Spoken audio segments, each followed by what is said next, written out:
I'm excited for Spirit Day. Should be fun. I miss everyone.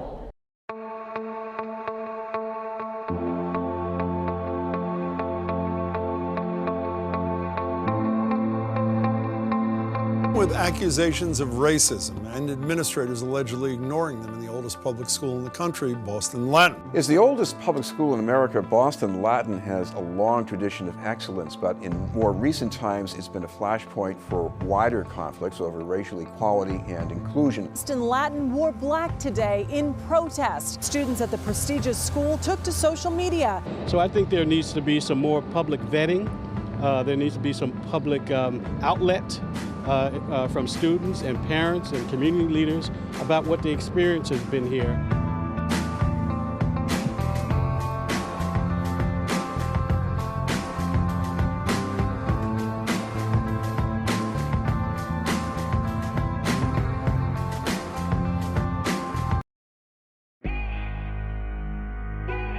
My name is Jackie Tran.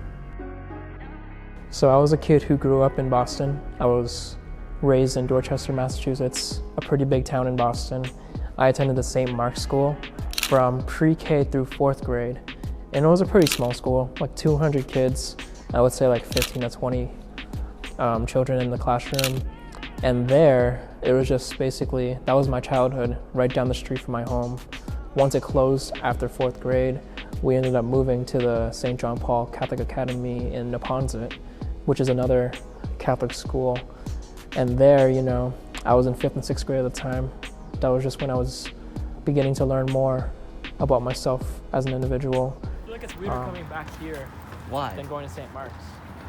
Because like, at St. Mark's, even though I spent more time there, I was still a kid, but like, here is when I began to have like crushes and stuff. That's when all the drama really began. Here is when I swore for the first time. So, this staircase right here is where I fell down the stairs for the very first time in my life. I was with Michael Giannetti, and we were on our way to Mass, which was in church. Everyone was already in church, but I had to go use the restroom. So I ran back here with Mike, and we rushed down the stairs, and I didn't roll down, but I kind of just went like this. Kind of like how Superman flies in the air, I kind of went like this going down, and thus the nickname Super Tran was given to me by Michael, and that was the birth of my Instagram. My very first page, Super Tran with 3 N's and underscore. How old were you? I was 13. Freshman year, I guess my highlight was filming Darkman, the Spanish project that we did later on in the year. Yeah, big boy! Big boy! And so it wasn't until towards the end of the year when we began that Spanish project. It was probably the most hefty, hard lifting project that we did the entire year. And during that whole process, that was when I met a couple of my closest friends today. So that was kind of the event that launched some of my closest relationships. Sophomore year was kind of just a blur. We didn't do too much. I remember doing a rap battle in October, or early on in the year, where we pretty much made a rap in defense of an ancient civilization, and we would compare civilizations through a rap battle, and that was just really fun. And looking back at it, I was just a terrible rapper, and I'm probably never going to do something like that ever again. However, it did create one of the strongest friendships that I still have today with my brother Joey Griffith. So. No. Oh, dude, you can't even rap, bro. Dude, you can't. No. Junior year was one of my better years. In my opinion, it was my best year all around. That was when I began to try choir for the first time. I was still doing orchestra, and probably my biggest accomplishment that year was the launch of a club called Unity that still exists today. The goal of that club overall was just to combine the different cultures and backgrounds of our school, because we have one club that's always revolved around one particular subject or topic or interest, and I wanted something that would bring together a whole bunch of different people. and a whole bunch of different interests. And with that, we began to prepare for a huge talent show that year.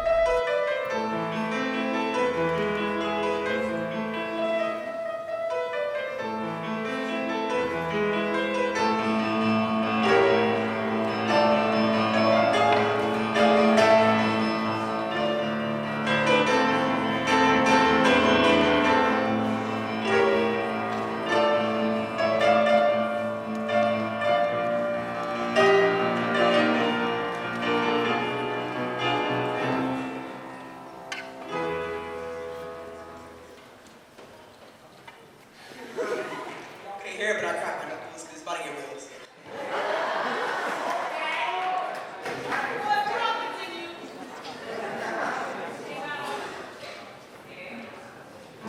The talent show was important to us, and it was such a huge accomplishment for us as a group because first-year clubs pretty much never make noise. It's always, a transition and adjustment. For a first-year club to create a show of that caliber is a big deal here because it's not until clubs are in their 5th or 6th year that big events begin to happen. So for us, that was just a challenge. We didn't expect to be able to pull it off the way we did.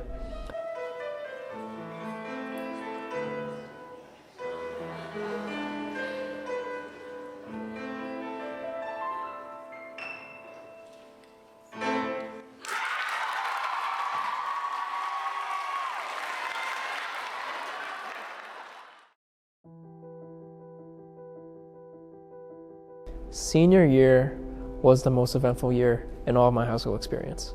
I wouldn't say it's the best because of all of the emotions that we went through. So just to kick off the year, coming in, I didn't know what to expect.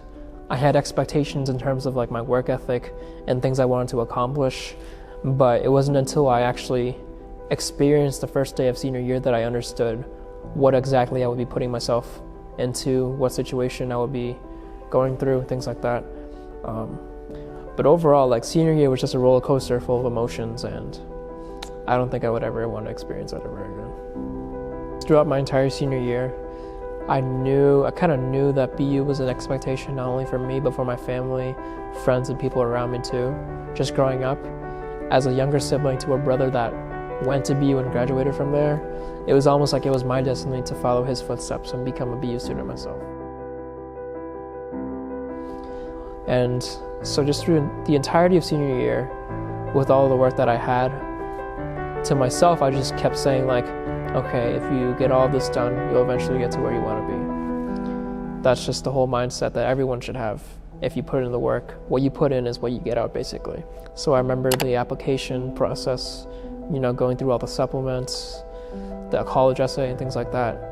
And then the acceptances started to roll in, and the declinations and rejections start to come in too. And I remember sitting in the car on my phone the morning of the BU acceptances, and I checked the portal and it said that I wasn't accepted into BU. And it was probably one of the lowest points during my senior year because you're like shit, you put in that much work and it's almost like it didn't pay off at all.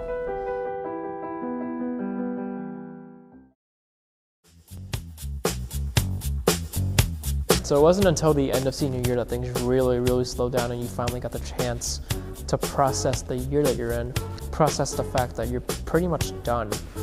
And just being able to experience prom, the last day of school, prize night and graduation, those were the 4 big events at the end of the year that it was just really fun to experience. And being able to see everyone celebrate each other too as a class, it was such a great feeling, especially knowing the amount of stress that we went through prior to that. It was just very, relieving and at the same time extremely refreshing.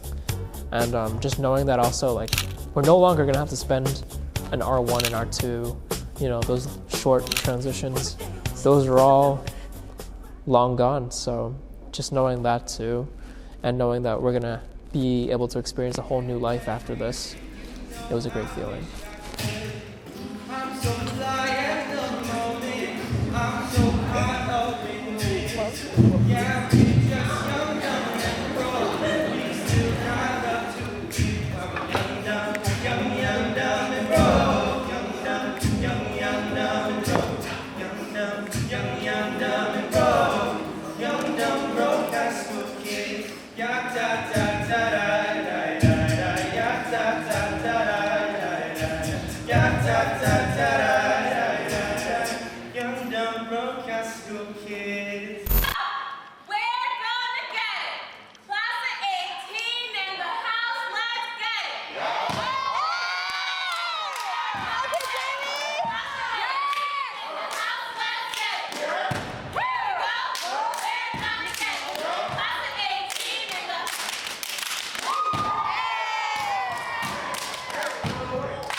Honestly, like today, looking back at graduation, it still kind of feels unreal. Like, I remember just over the summer, when you look back at graduation over the summer, you begin to think like, did that actually happen? Like, it just felt so surreal. And especially as a student here, you look forward so much to graduation that when you're actually experiencing it, you're just like, this can't be happening. But it wasn't until like they called my name and I got on the stage, gave everyone a hug, and received my diploma. That was probably the best feeling just throughout the entire year.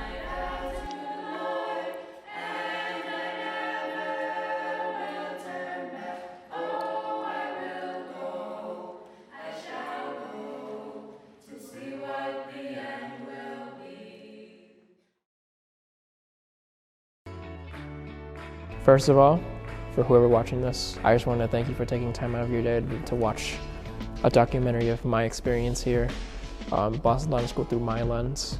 I'm sure that your story may be different, your experience may be different here, but I just wanted to get some insight as to what I felt and all the things that I went through during my time here. And I appreciate that you were courteous enough to be able to watch my experience, which I'm very grateful for. If you're a current student here, I just want to say stay the course. You know, as a freshman in college now, I always say that coming out of BLS, you'll take anything. The thing about BLS and being a student here is that this place truly prepares you for the real world. I don't mean that in a way where you're always going to remember the Latin language. You're not going to remember what you learned in AP World History or even APUSH, but what you will remember is the grind that you experienced here.